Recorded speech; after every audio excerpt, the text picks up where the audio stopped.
Good morning, everyone. Jim Laird here, live from Largo, Florida. Once again, beautiful day. As we're moving things around, lots of excitement. So, Dr. Stillman is joining us. There he is. Good morning, I everyone. saw you running back and forth in would you call it the living room?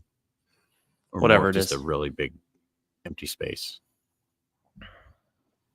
It's a living room. We're moving, for those of you who don't know can't what's hear you. going on here, why this makes sense. Yeah. So Busy Jim, week. We got let's an jump into in-person visit today. So you've only got three spots left. Pardon me? We I are think we're again. having internet issues. You only have, yes, you only have 3 spots.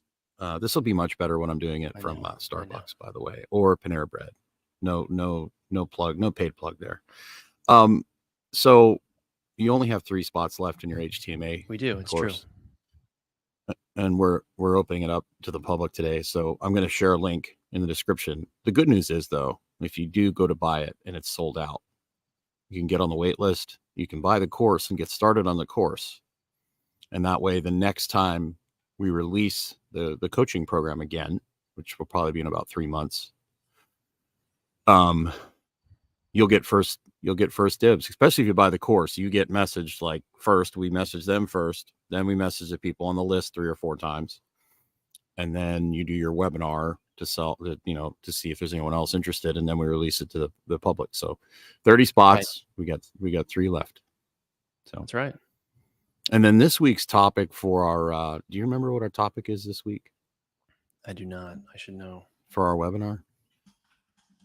We should know. We should know. I sent it to Olivia last night, and I can't remember off the top of my head. It's November 2nd? No, 3rd. What day is that? The 2nd? Yeah, it's going to be November 2nd at 10 a.m. Secrets of iron overload and blood donation. Oh, this is the thing that gets you excited. It's one of my favorite topics. Yeah. Dr. Stillman gets very excited about iron overload. I do. It's a big deal. Big deal in the blind spot of most people and certainly most doctors. Especially if you're battling Magneto. Funny. Yeah. So Jim, let's talk about why we do what we do. I was just about to get there. So for myself, I've always had this, I'm originally an elementary school teacher. And from a young age, I was obsessed with performance for reasons we won't get into. But I figured out at a young age, and because I grew up for the first early part of my life, I lived with my grandparents, essentially. So I was always around older people. My grandfather was an incredible teacher. And so I had this natural, when I was in middle school, I would go help some of the younger kids that were having issues with development. And I would always just find ways to like get them to understand the words, helping them and getting them to do. And with phys ed too, I would help kids that had problems in phys ed, like the younger kids, like 2nd grade, 3rd grade. And then, I had some great mentors that were coaches in wrestling and track and field, and, all these different sports that I played. And then I decided I really liked working with kids, right? So I was like, I'm going to be an elementary school teacher. And then I went through elementary ed, and which is interesting, at Liberty. And I got done and I started teaching. And halfway through the elementary ed education, I was like, the system is not right. The system is not built to for free thought, for, to actually teach people how to be free, independent individuals. It's basically designed to make obedient idiots, essentially. That's maybe a little, factory worker that does what they're told, essentially, is what the education, and the people that designed it even said that, right? So I got into the system and I was like, I can't do this. I can't, I would take play breaks with the kids. My school that I taught at loved me, but the state did not. So I eventually decided to get out of that. And then I got into strength and conditioning, which I still get to teach. And then when I started getting into health issues, I destroyed my own health a number of times. I learned a ton about health And then I started implementing that with my clients. And then I started attracting, I was always smart about working around issues and solving problems. And even in college, and, people that got hurt in college would come to me, and I'd help them modify their programs and help them, kind of always on the cutting edge of that stuff. And then as I got, learned about health and about, rest and taking care of myself, I started attracting, doctors started sending me their clients because people would get results because I'd help improve their lifestyle and their nutrition. And then, before you know it, I was just coaching people. And then as I've learned more about circadian rhythm and that, I've gotten better and better results as time has gone on. And that's why I love helping people. I love teaching. And, I love sharing a lot of the missteps that I've made. And I can also empathize with people that are in a bad place because I've more than likely been there, or even worse. So I'm able to guide people through a lot of that stuff. That's kind of how I got into it. Yeah. I mean, I think that if somebody asked me this question about you, I'd say Jim does this because he genuinely cares about other people. He's obsessive about what he does in terms of the results. I ask Jim questions sometimes that to me seem reasonable, and I can see the gears spinning in his head where he's like, I don't even know how to explain to Leland why he's asking me, why this question is the wrong question for him to ask me. I have Or the same, the wrong statement. whatever, however you want to That's say because it. I've spent a lot of time with Bill Hartman. If you spent Well, time but I with Bill think, Hartman, you would understand. I think complexity in anything that you do as your approach to your craft, your trade becomes more complex. It becomes harder to explain the Well, nuances. it's not. It's really simple from my view. I know, Okay, but but it's not that there's it's not. nuance that makes it complex. But Yes, like the kid but we it can be saw, very hard to explain. Is all I'm saying. it is. It's very hard to put into words, and it Particularly in a depends. compressed period of time. Right, and there's always it depends. There's no everybody wants this black and white answer. Mhm, Very mhm. rarely is there a black and white answer. Right, and Because that there's right so many variables. there is, I think, part of why you and I do what we do. Right. If we had a one-size-fits-all approach for all of you, we would have created it, and we would have sold it as some kind of course. We have some one-size-fits-all recommendations, but even there, we Right. add context and nuance, and so, I got into this because I was not well as a kid. My mother took us to all kinds of different healers, doctors, healthcare practitioners. I've tried practically everything.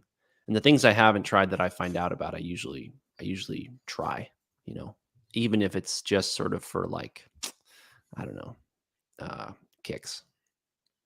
And so I just was dumbfounded by how sick people were in our modern world. And I realized that a lot of people, that I don't think people understood that one of the biggest problems that our society would face was not just the healthcare crisis, but the mismanagement of that crisis by the idiots in charge. And so I went into the conventional system because it was what I was recommended to do by a mentor who I trusted, I hate to say my this. family approved. What? Say it.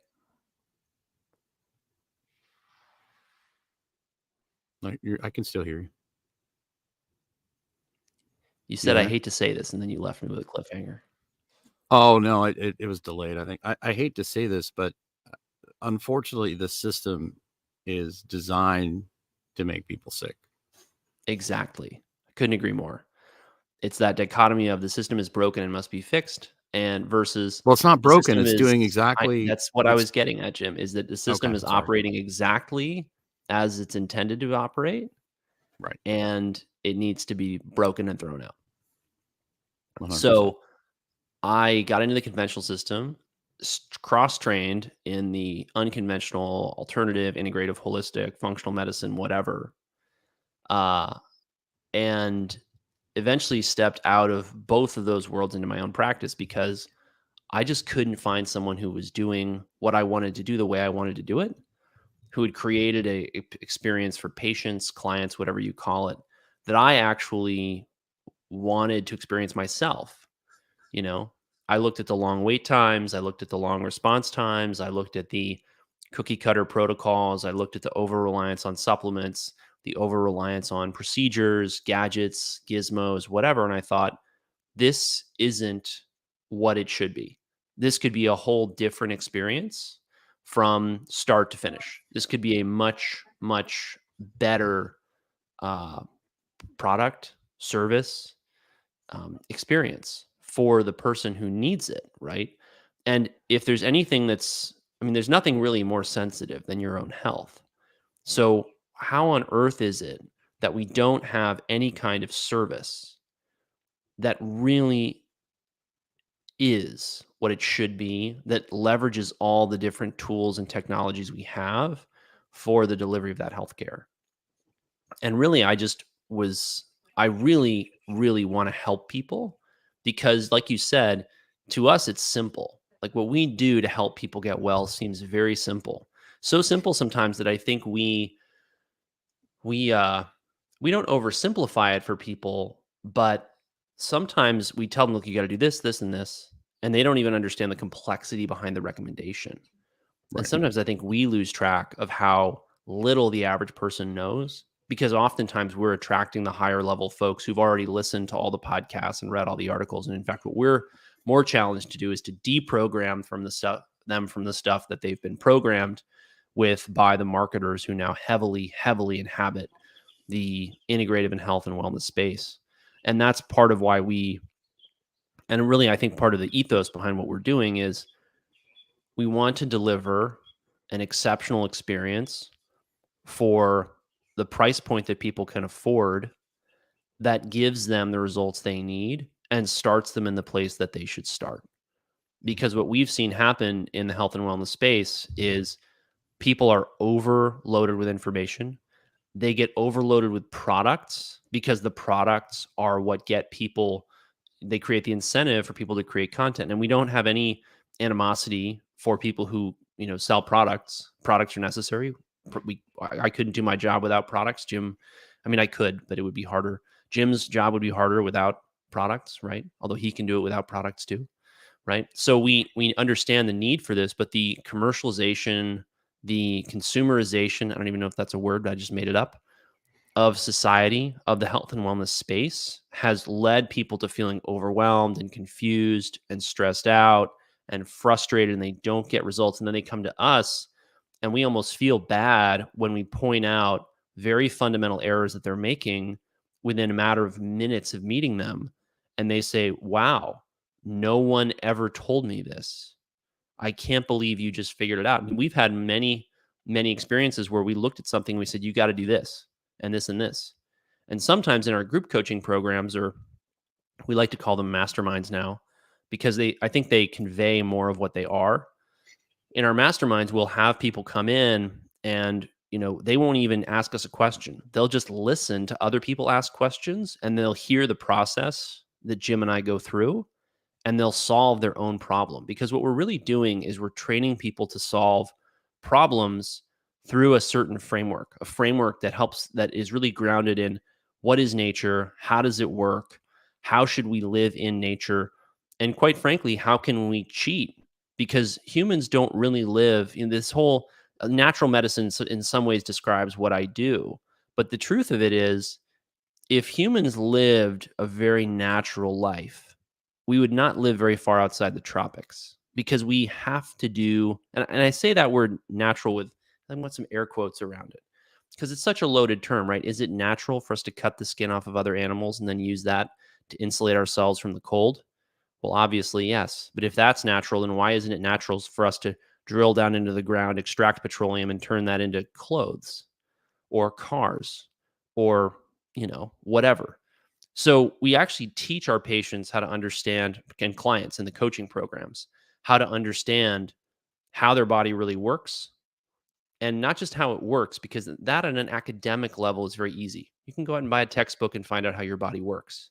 One of the best concepts I've ever been introduced to in this world, this health and wellness world, is actually the concept of the map is not the territory. And we talk about models, Jim and I, sometimes, not usually on lives and podcasts and things like that, but the model you're operating under really informs the decisions that you make. So we see PTs, chiropractors, orthopedic surgeons, all kinds of people who are dealing with what Bill Hartman would call the dead guy model of anatomy, doing all these things that we see making people worse. And Jim applies a different model to that in the coaching programs and helps people understand why that model is broken. I do the same thing with the allopathic model, which is drugs and surgery. If there's a problem, either cut it out or disrupt the biochemical pathway that's causing it, and you've cured the patient, right? That's the basic allopathic model. That's how pharmaceutical drugs fundamentally work. And it's why people get terrible results, because that map is not a good map. It's not a good model. And the model I use is the body is trying to heal. It's got an infinite intelligence within it. What we have to do is we have to focus on, okay, what is the body trying to do? What is it lacking? And what is it overburdened by? What is it trying to teach you? Yeah. What is it trying to teach you? What do we need to get rid of? What do we need to add? What do we need to start? What do we need to stop? These are basic fundamental questions that I see a lot of. Most clinicians approach this as, we're going to start these supplements, start these meds, and stop these supplements and stop these meds. It's a very simplistic model, because you're more than just the things that go in your mouth. You are the light that hits your skin. You are the energy that permeates your home. You are the energy that you bring to your work. You are the a product of the psychosocial environment you find yourself in, your social media, your personal relationships, your family, your friends, your hobbies, your exercise routine. All these different things play a role. And so I think it's safe to say, I think that we've created a fundamentally different model from anything we see out there. There are similar things, but there's no one with this suite of services between, a business that focuses on coaching and masterminding and helping people understand the fundamentals and their physiology and their body. That's Stillman Wellness, for the record. It's Stillman Nutrition LLC is technically the business. We're doing business as Stillman Wellness. Not that any of you really care about that. And then there's Stillman MD LLC, which is the medical practice. And so we split them up because, if you guys aren't aware, the state has all these regulations and licenses and over what we do and how we do it. And fundamentally, the thing is that model of prescribing, and I think this is really ironic, the model of prescribing and telling people what to do in a very simplistic, take this many times a day in this dose, right? That's what medicine has really devolved into. But that's not what it's supposed to be. And that's why we've split them, because, and I like this quote is one of my favorite quotes. It's one of the mottos of the practice. The greatest medicine of all is teaching people how not to need it. That's what Hippocrates said the greatest medicine of all was. He was the father of medicine in the West. And I really believe strongly in doing that. And when you look at a lot of what people need in order to be optimally healthy and well, it's not another prescription. In fact, rarely is that the case. We write so few prescriptions that we almost struggle to justify paying for an electronic prescribing system at the practice. That's how little we prescribe, at least pharmaceutical drugs and controlled substances. Moreover, what we're prescribing and what we're using is, how do we fix your diet? How do we fix your lifestyle? Most of that comes down to what would be called coaching, which is why there's two different businesses. Hopefully that's clear to people. And that, I think, in a nutshell, is why we do what we do. We don't want to live in a society that's being engineered for us, where everyone is, like Jim said before, an obedient idiot who just accepts whatever's on the television, accepts whatever they hear, from the people in charge, and just blindly follows orders, and creates this society that's fundamentally a society of people who are mired in debt, people who are dependent upon drugs for basic bodily functions, people who never own anything, people who never build any wealth, and people who don't have really any kind of creative capacity. They don't create beautiful things. They don't do inspiring things. It's a very sad dystopian society that we see the allopathic model steering humanity into. And we don't, A, want to be a part of that. And B, we want to be here for those of you who are not interested in being a part of that yourselves. Is that fair, Jim? I think it's good. That's fair. If you're watching, give us a like, because obviously the algorithm Give us a doesn't like, give us a this share. at all. I think Send one of us the things that, one of the values you bring is the fact that you can talk on both sides. I think that, thank you for the like, by the way. I think that brings great value, that you can see things from different perspectives, because a lot of people get written off because they don't understand both sides of the argument, which you do Absolutely. very well. You also are able to explain very complicated things in a very simple manner, and then also provide context to it. It depends, right? I think one of the things we really do well is get people focusing on the present and get people focusing on what they can control instead of focusing on what they can't control. Absolutely. Right? Because that's how you really paralyze someone, is you get them focusing on the past, the future, and everything they can't control. Right. And so the other thing that we do really well is we educate people on what their body needs and what their body can handle, not what other people can do. Right. Right. That's great that somebody else can get away with X, Y, and Z. And you might have to do that in an emergency, but unfortunately, you might not have the capacity or the structure or the mental fortitude to do it. So if a gun isn't to your head, you might not have to do it. So getting people to understand their strengths, their weaknesses, their trade-offs, and understand, what kind of car they're driving and how to drive that car to get the most out of it without destroying it. Context matters, In many obviously. ways, I feel like most of what we do is help people to get to know and understand themselves. That is correct. Because if they really knew and understood themselves, they would not need our help, because Correct. they would be able to do what they're doing or what they want done for themselves. It doesn't matter what the outcome is, right? Yeah, I but mean, even us, we need guidance too. It's well, very that's why hard. you and I do have coaches. Yeah. We Well, really do practice what we preach. a true leader never stops learning. Right. And always Ever. has someone who he can turn to who's more expert in something than he is. That delegation of responsibility is actually something I was thinking of recently. I was thinking about potentially putting out some content where I explain to people how to spot a narcissist in the healthcare space, because there's a lot of them. And part of why you and I do this is that there's so many people we see out there taking advantage of people with half truths. There's no narcissists in this space. I know, right?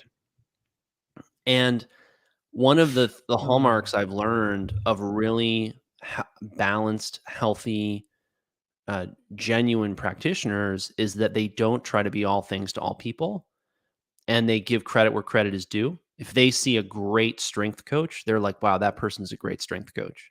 If they see a great biochemist, chemist, nutritionist, someone like, say, Chris Masterjohn, who's got a great background in biochemistry, right? They give credit where credit is due, right? They say, wow, his stuff is really good. Like, I was just reading one of his emails the other day. It was very interesting. And his stuff's not for everyone. It's very dense. It's very academic. It's more targeted, I would say, towards practitioners and the very enthusiastic, perhaps overly enthusiastic weekend wellness warriors. We don't have any of those in our practice, do we? Well, we do attract a lot of them, and a lot of them will come to us and they'll say things like, well, I read this. Being sarcastic. I know you are. They'll say things like, well, I read this or heard this on this or that podcast or post, and what do you think about it? And we're like, are you doing the fundamentals? Are you getting outside? Are you eating a protein in every meal? Are you getting enough sleep?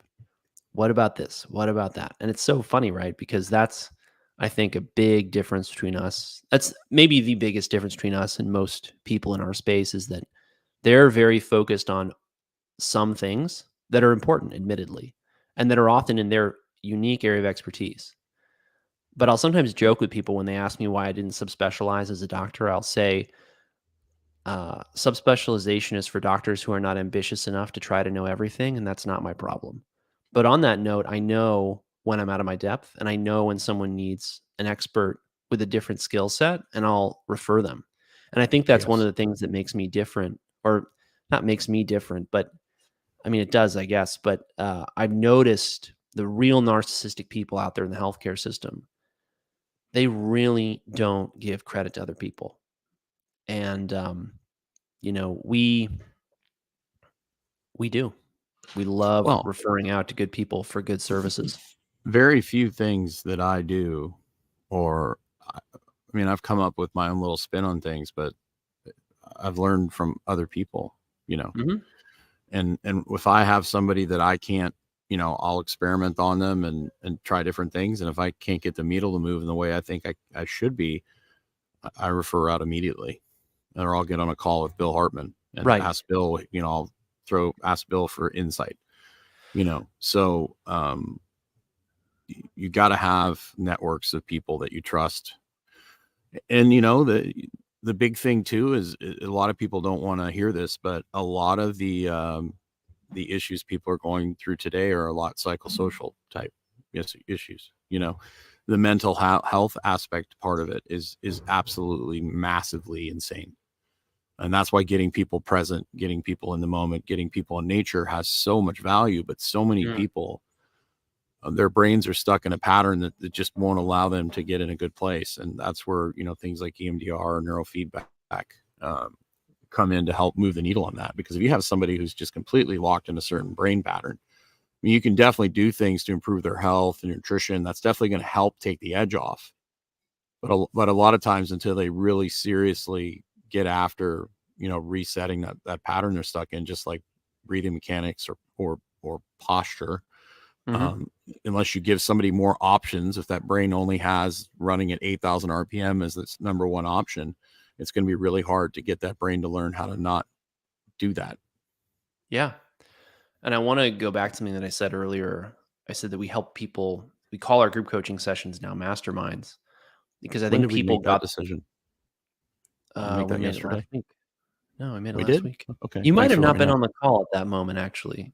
Maybe not. I was on with Okay. Eric and Molly, who'd take all of our initial calls, because Oh, that's right. I had people to have go this do something. idea that, like, group coaching, when they hear group coaching, we realize they think the group coaching that let's be honest, Jim, you actually make fun of when we go to like a big gym, like a brand name Right. gym, Yeah. Like the group because classes. Yeah. people have an experience with group coaching typically that they spend money, they go, it's not fun, and they don't get results. And Well, so what I did in my gym is I took the group coaching model and I made it personal. So you everything are was personalized yes, for that each person. Like people that right, went to my gym, right. there was a template. It was a class, but I customized everything for each person on the But fly. you are uniquely able to do that. Well, Right. not uniquely. It's not like it's only you, but it Right. takes an There's other people that can do extremely it too, high level of competency to do that well. or insanity. Well, I would say that there have been times in our lives, each of us, when we've been unhealthily obsessed with what we do, which is part of why we're, That's correct. where we're at. Mm. But this idea of masterminding, I actually think it's a better word for what we I do in the agree. group coaching calls. And I looked up the definition of mastermind, and this is from the Cambridge Dictionary, and it says to plan a difficult activity, often a crime, in detail and make certain that it happens successfully. So what we really do, We're planning crimes. What does it well, say? what's funny about this, Jim, right, is the more we look at the regulatory structure within which we're supposed to work, the more we notice that the government makes what we're doing difficult to do and borderline criminal, Yeah, no, unfortunately. because we do things like get people off of their meds. And we do things like get people out of the healthcare system, the sick care system, Right. that's just robbing them blind and treating them very, very poorly. We're just And basically doing the opposite of what the machine tells you to do. well, I really do feel called to help to teach people how to not need medicine. I mean, Mhm. when I stumbled across that quote from Hippocrates, I thought, why is this not, chiseled in stone across the door of every medical school on the planet? This is Right. such an incredibly profound observation of what this practice should be. And, I think the supreme irony of that is, if you look at the quotes from Hippocrates that most people dwell on, it's let food be thy medicine. What are all of those people selling you? No hate on them. They got to eat, they got to pay Right. their bills, but they're selling you foods and they're selling you supplements.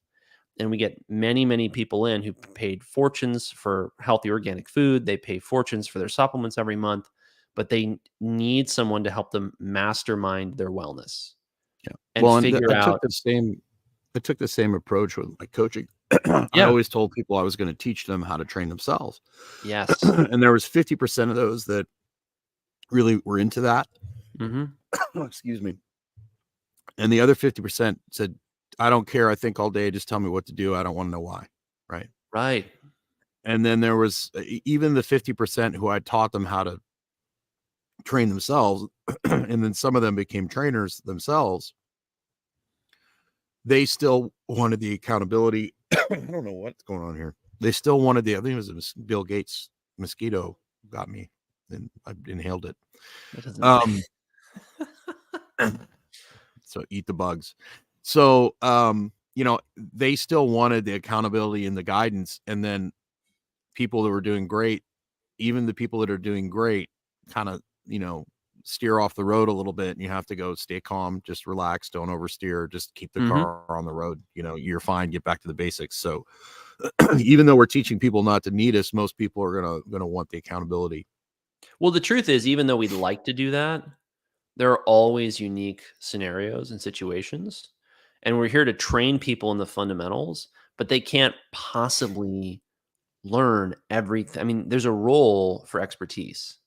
There's a place for having someone who you say, "Hey, listen, I've got this unique problem. I know your fundamental spiel, shtick, your stuff. And we'll check in with you pretty much always. Like, are you actually doing the stuff we talk about, or do you just know it? Because that's a Yeah. big problem that a lot of you have. You have an overload of information, and you have a deficiency of action. And that's why the idea behind what we do is really to mastermind people's wellness. Because Well, we'll and I have think so many people come into the medical programs who don't right. understand that they could have gotten tremendous value out of jumping on a mastermind session with us and saying, "Hey, I have a lot of abdominal pain. What's that about?" Believe it or not, a good trainer can actually help you understand why you have abdominal pain. And it's Or at perfectly least within their eliminate purview. a or at least eliminate a lot of the big things that might be contributing to it, right? That's exactly right. Because, we see as one example, right? We often see people who are overtraining, they're over-exercising, No. getting abdominal pain and GI issues. And I've seen, I think this is flying by a huge proportion of clinicians. They don't get that what's happening with the patient is that they're over-exercising. They think that it's you've got SIBO, it's you've got mold toxicity, you've got this, you've got that. I can't tell you how few, I mean, until I started working with you, I didn't understand how to take an adequate history of what someone's exercise routine was and whether or not it was too much for their diet and their lifestyle. And that's part of the value. I mean, I don't think there's a better combination of skill sets and backgrounds than you and I for what we're doing, Oh, thank because I'm so deep in the biochemistry, the hormones, the light, the biophysics, whatever. And you have such a strong background in working with people's bodies and how they move and how they function physically, their biomechanics, their respiratory mechanics. And that's part of what makes this so much fun for us, and is that the we have a and the really little good time working with the people little together. tricks they play, the little mind games they play. Hmm. Well, I don't really work out that much. Oh boy, Okay. huge red Let's flag. actually see it, like 16-page PDF with, you know, I know. 70,000 different exercises. And if you think Uh, we're talking about you and you're a client or a patient right now, just realize we get a lot of that. So it's not yeah. you. I've had 4 women on the phone this past week that all their root cause of their issue was doing too much. Hmm. 4. 4. Yeah, I know. So And you we don't live in a world of accept it at extremes. all. We've got the people that We do do. absolutely nothing, We and do. then we got the people that are, like, literally destroying themselves for whatever reason Mhm. and thinking that they just have to do more to get better when they actually need to learn how to do a little bit less to get optimal results, right? Right. And so it's 2 extremes. And from my experience, and I love working with people that are, because I did the same thing, give me an Hmm. axe, I'll cut every tree down the forest. Right. Um, it's easier to work with someone who's unmotivated and lazy than it is to work with someone who's an overachiever. In many respects, You can yes. always get someone who's had done completely nothing to do a little bit more each day, and they're never going to overdo it. Jim, I think It's that's hard to enough. get someone that's in a bad place, that's just destroying themselves, to dial it back. And then they dial it back and they're like, oh, I feel so much better. Boom, Yeah. right back. Right. And I mean, we got some really, really smart people. I know. I'm really struggling again. I know. Well, how's your rest? Jim, Well, we got to wrap it up. oh, we do. We've gone way too far today. So That's right. it was fun. So get on our email list. Go to stillmanwellness.com. Right now, I'm going to immediately go over to my other computer and I'm going to put the link to the HTMA in the description, because if you want to get in there, you definitely want to get in there right now, because an email is going out tonight letting people know about it. And those 3 spots will be poof, gone. So if you want to get in on that course, do that.